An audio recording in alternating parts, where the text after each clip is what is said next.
Engineer Rashid Ganderbal के सफापोरा में एक चुनाव अभियान के दौरान गांधरबल निर्वाचन क्षेत्र से एआईपी उम्मीदवार आशिक हुसैन के साथ शामिल हुए। मीडिया से बात करते हुए उन्होंने कहा कि जम्मू कश्मीर केवल नेशनल कॉन्फ्रेंस का नहीं है और लोग उनके मुद्दे का समर्थन कर रहे हैं। उन्होंने इस बात पर भी जोर दिया कि वह बीजेपी के एजेंट नहीं है। हालांकि एनसी का दावा है कि अपनी पार्टी भाजपा की बी टीम है। उन्होंने बडगाम में अपनी पार्टी का समर्थन स्वीकार कर लिया है, जहां उमर अब्दुल्ला चुनाव लड़ रहे हैं। सर, पहली बात यह काजी अफजल साहब यहाँ से जीते, उनकी जागीर नहीं है। वो खुद ही कहते हैं महाराजा का राज खत्म हुआ। जो लोगों का काम करेगा वही जीतेगा। हम उनके लिए एक शेयर करूंगा, हर हुकूमत है आनी जानी है, मोहब्बत मगर जावेदानी। ये तख्त व ताज उनको मुबारक। हम दिलों पे हुकूमत करेंगे। हम तो दिलों पे राज करते हैं। हमें पूरी उम्मीद है। आपने खुद भी यहाँ देखा, 2 बजे आना था, लेट हुआ। बाकी फिर उसके बाद ये सारे लोग यहाँ थे।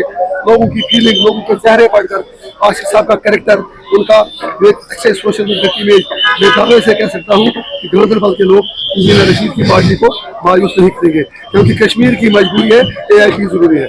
अपने सर खुद ही सवाल का जवाब दिया। जमात इस्लामी के इलेक्शन लड़ने को वेलकम करते हैं।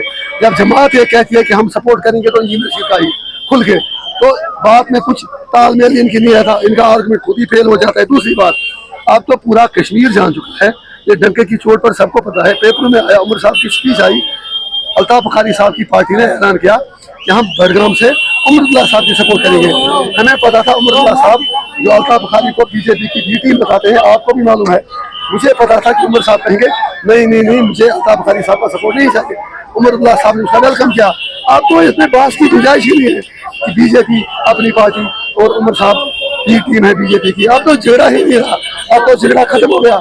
यार उनको है तो इंजीनियर रशीद का, एआईपी का, हमें दूर रखने के लिए अब सज्जाद उमर अब्दुल्ला, बाबा मुफ्ती, अल्ताफ बुखारी साहब, जिनको एक दूसरे को अब तक गालियां निकालते थे, रात में एक होते हैं। अब तो उमर साहब और अल्ताफ बुखारी एक दूसरे को गाली भी नहीं निकाल सकते। अब तो उनका अलायंस हो चुका है। Thank you. कोई शर्म आना चाहिए। एक दिन वो किंग थे, किंग से किंग मेकर बन गए। थोड़ा वेट कीजिए, 0 हो जाएंगे।